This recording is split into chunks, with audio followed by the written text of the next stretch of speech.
Greetings, YouTubians, and welcome back to Wayne Sharp World, where today we are introducing a new brand to the channel. And what we have here is Cavol Knives. Now, we're going to be taking a look at a couple different models, but before we dig into the models, let's take a look at the packaging, which is actually pretty cool. Kind of looks like a crate of some sort. That's the Cavol logo, font.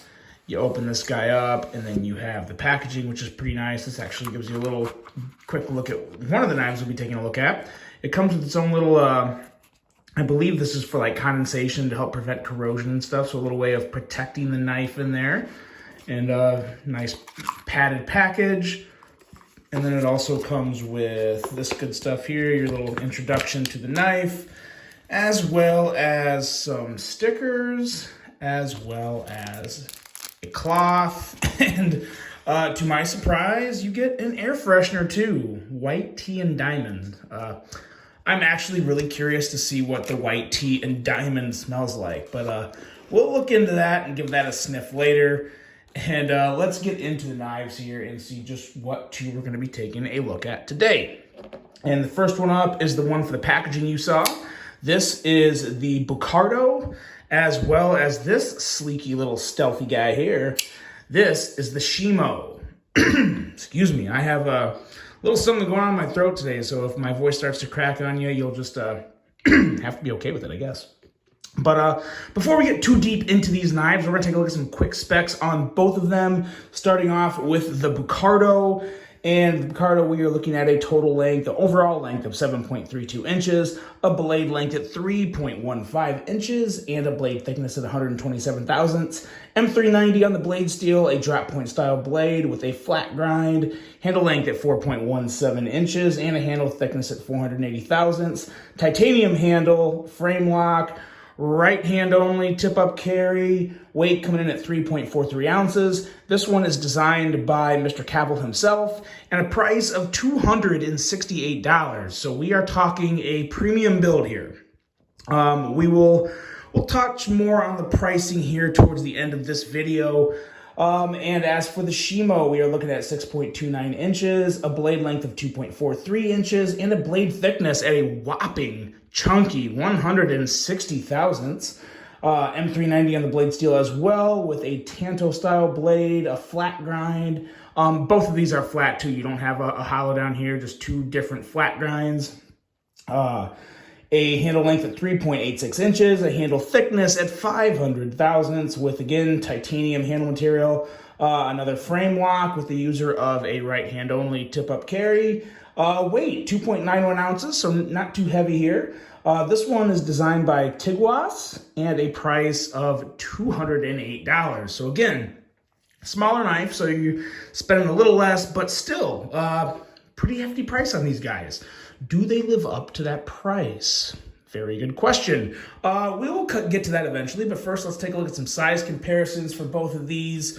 A couple quick ones.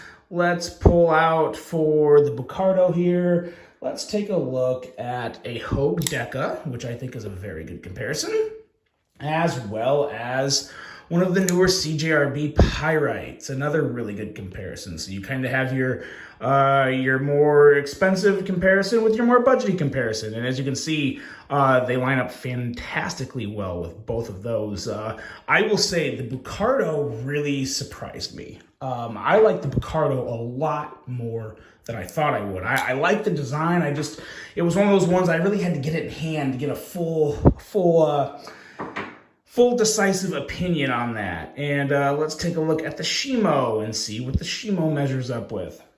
A little harder to find some good comparisons for the Shima, but I got a couple here. We have the Spyderco Little Native, and then we also have, you know it, the Kaiser Mini Sheepdog. You know it, and if you don't love it, you should, because it's a pretty awesome knife as well. But as you can see, this is definitely a smaller knife. Could maybe be a primary carry, could maybe be a fifth, could definitely be a fifth pocket carry. It depends on just exactly what you are looking for in a knife.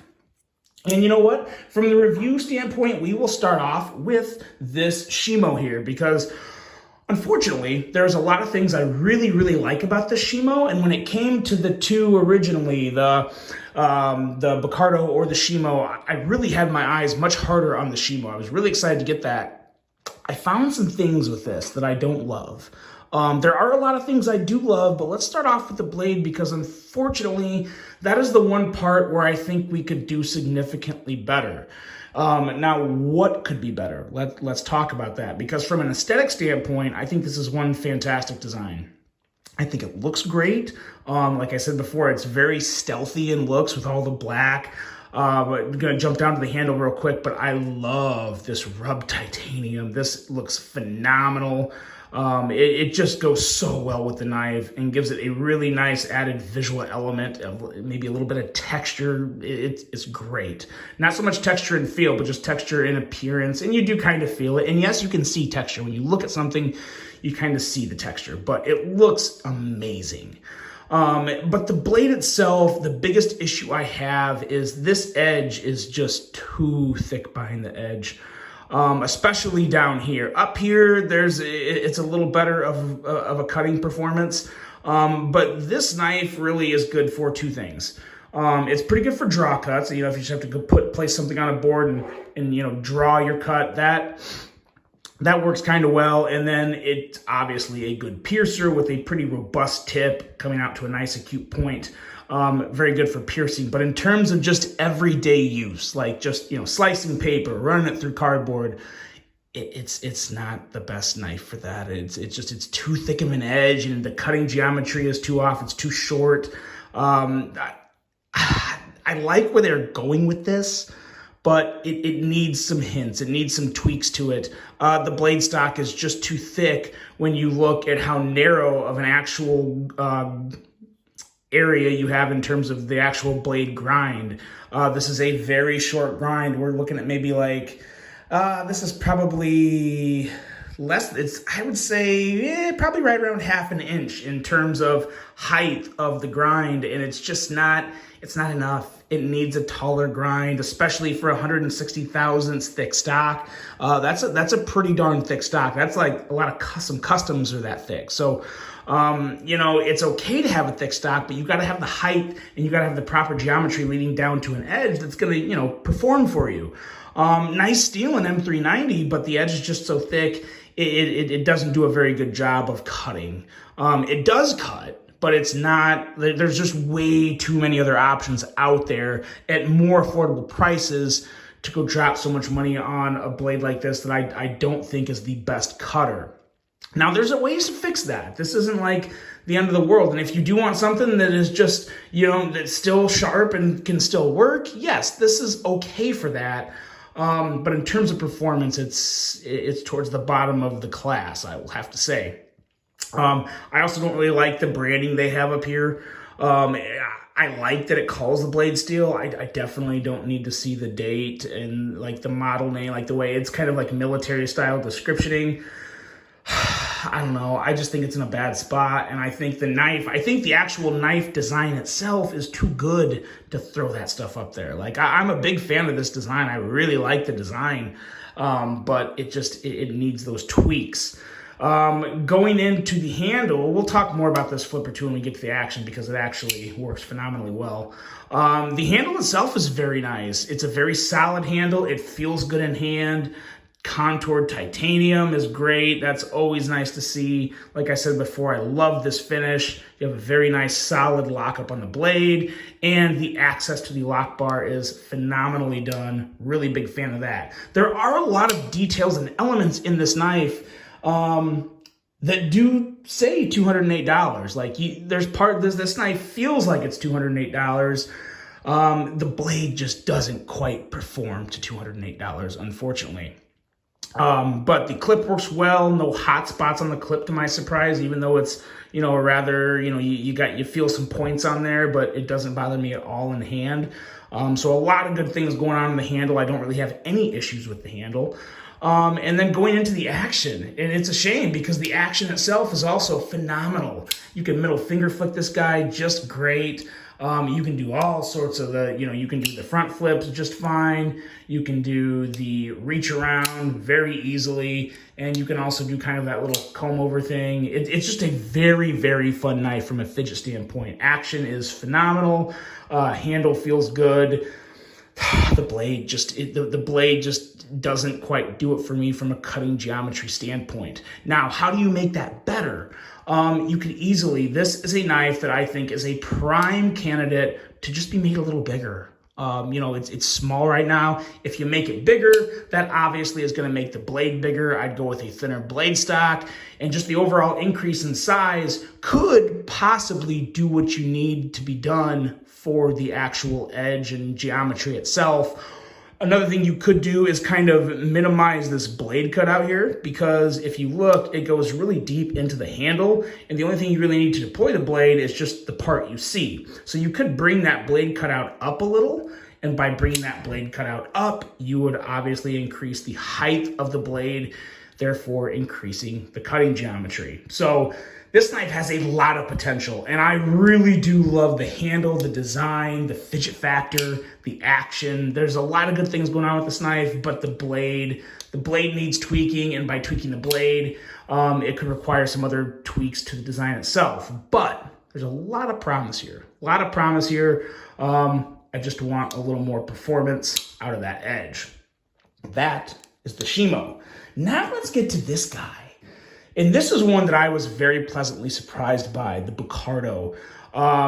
This is an EDC rock star. It really is. The blade just looks great. It has a very slicey belly, slicey enough for any EDC, of course. And you have a nice robust tip, a fuller that works great. And look at that plunge grind.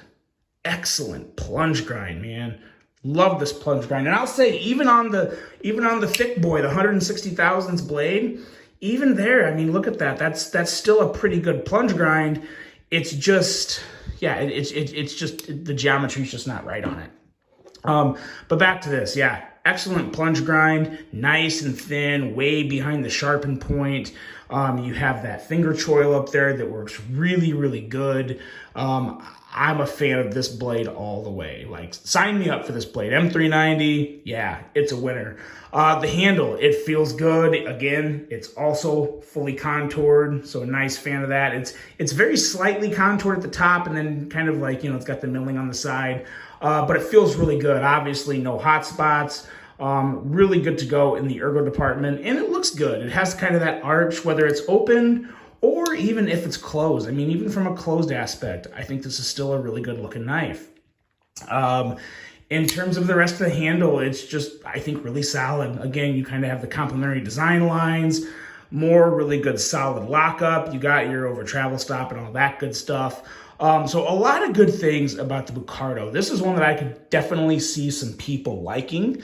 When it comes to an action standpoint, it's also very, very good. Flipper is no problem whatsoever. And yes, you can pretty easily middle finger flick that blade out with a nice long fuller to flick out just about any way you want, really. It's a very nice knife to fidget with and use and make it a true EDC. Just really nice.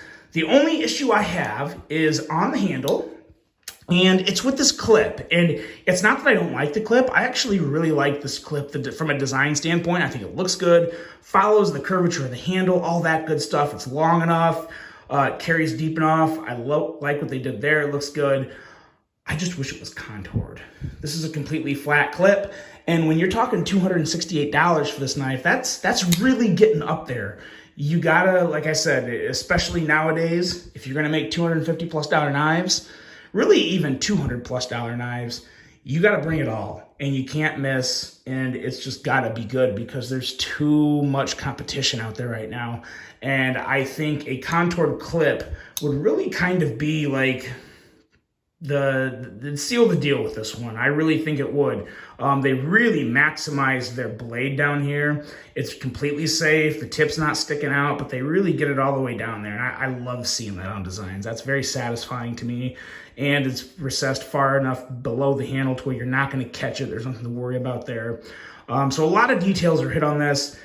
I just wish that clip was contoured. From an ergonomic standpoint, it still feels good, but a contoured clip would, one, it would look better. You would notice that contoured clip in terms of just how it looks on the handle, and it would also feel just a little better in hand. It still feels good as is. I have really no complaints from an ergonomic standpoint on this guy.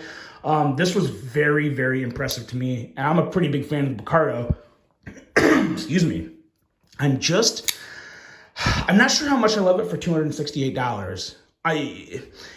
It's hard because right now there's a lot of knives out there that are expensive, and I could make a case for a lot of knives could be a little less. So I've kind of taken the high road on that stance a lot. Unless it's completely outrageous and like insane, I'm just more of the stance of, the buyer can be the final decision maker of whether or not something is worth its price. Because at the end of the day, if it's something you enjoy and you carry and you use and you're happy with your purchase, then as far as I'm concerned, it's worth the money. Some people will look at this and be like, oh, I really like this, I'm going to buy it. Some people would say, nah, there's just not enough there for $268 for me. I don't disagree with either end of that, because having handled this, I do think it's a great knife. And I'll just kind of leave it at that when it comes to that. And now, as you saw for the big secret at the end of this video, there is a giveaway, because there was actually an issue with shipping these knives. Cavol Knives sent me these two originally, and they apparently got lost in the mail. It had never happened to me before. It was a huge chaotic mess. So I reached out to Cavol, said, hey, I went to the post office. They said they got seized by customs because the packaging stamps were bad, and it's happening a lot. So those are gone. They went to a distribution facility in Georgia, yada, yada. I'm never going to see them again. Cavol Knives was really cool and said, we're sorry about that. We'll send you two more. So they sent me those two, and I got those two first. And then a couple days after I received the second shipment, somehow the first shipment magically appeared. So I immediately reached out to Cavol and said, hey, I want to be honest with you guys. This is what happened. This is really weird. It's never happened. What should I do with these two? And they said, give them away. Do a giveaway. So first of all, given the price of these knives, that's extremely generous. So we'll kind of have ourselves a little Father's Day special giveaway. Plus, I don't think I ever really had a giveaway for my 25,000 subscriber celebration. At least I don't think. I think I had one for 20, but not 25. So it's giveaway time, guys. And now there are some rules in this, though, because Cavol was so generous. There is a couple things I'm requesting of you guys. One, hop on Instagram and follow Cavol Knives. I'll have their Instagram handle linked below. And of course, if you're not following me on Instagram, give me a follow, because I got a lot more sweet giveaways coming down the road. And also, hop on that link below. Check out all the knives you see on Cavol.com and CavolKnives.com, whatever their website is, and let me know what your favorite Cavol knife that you saw on the website. It could be either one of these. It could be a knife that I didn't review. Tell me what your favorite looking Cavol knife is. I'm curious to hear that, because they do have, I believe, 5 or 6 designs available right now. This is just 2 of them. So, but nonetheless, we are giving away $475 worth of knives in this video. So that's really awesome. Huge shout out and thank you to Cavol Knives for being that generous when they weren't expecting to be. They kind of got put on the spot and really came through. And that was impressive. So thank you guys very much for that. Let me know what you guys think of this video. I really hope you enjoyed this. Good luck to all. And we will do the drawing for this video on Friday this week, which I think that's like June 17th. I think it's June 17th. I'm not sure. I'll have the drawing date posted below in the video as well,